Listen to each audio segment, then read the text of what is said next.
මොකද වෙන්නේ මචන්ලා? ඔයාලත් බඩ වැඩි වෙලා ඇඟ මහත් වෙලා ඉන්න එක ගැන වද වෙනවද? ජිම් ගානේ රින්ගන්නේ නැතුව අනවශ්‍ය විදියට බඩගින්නේ හින් නැතුව ගෙදරදීම බර අඩු කරගන්න පුළුවන් පට්ට ක්‍රම ටිකක් මම අද කියලා දෙනවා. වීඩියෝ එක ඉවර වෙනකම් බලපන්. මොකද අන්තිමට කියන ටිප් එක තමයි උඹලට වැඩියෙන්ම වටින්නේ. අංක 1 වතුර බොන සීන් එක. පළවෙනි දේ තමයි මචං වතුර. ගොඩක් අය මේක ගණන් ගන්නේ නැහැ. හැබැයි උඹ කෑම කන්න විනාඩි 30කට විතර කලින් වතුර වීදුරු 2ක් බීපන්.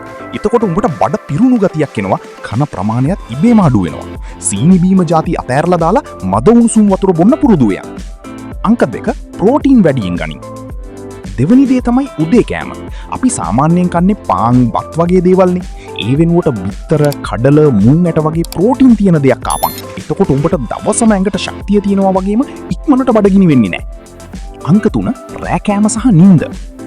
තුන්වෙනි රහස තමයි රෑට නිදාගන්න පැය 3කට කලින්වත් කෑම කාලා ඉවර කරපන්. ඒ වගේම දවසට පැය 7ක් 8ක් අනිවාර්යෙන් නිදාගනින්. ඇඟේ තෙල් දිය වෙන්නේ උඹ නිදාගෙන ඉන්න වෙලාවටයි මචං.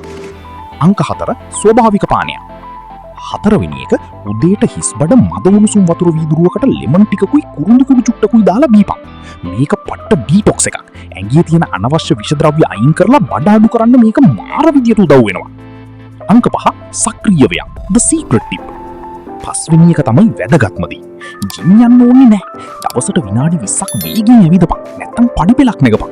හැබැයි මචං මේක දිනපතා කරන්න ඕනේ. සතියක් කරලා නතර කරලා වැඩක් නැහැ. ඉතින් මචන්ලා මේ දේවල් ටික අද ඉඳලම try කරලා බලපන්. ඔයාගේ ප්‍රතිඵල කොහොමද කියලා මාසෙකින් ඇවිත් මේ වීඩියෝ එකට කමෙන්ට් එකක් දාන්න. මේ වගේ තවත් වැඩකාර වීඩියෝ බලන්න අපේ channel එක subscribe කරලා set වෙන්න.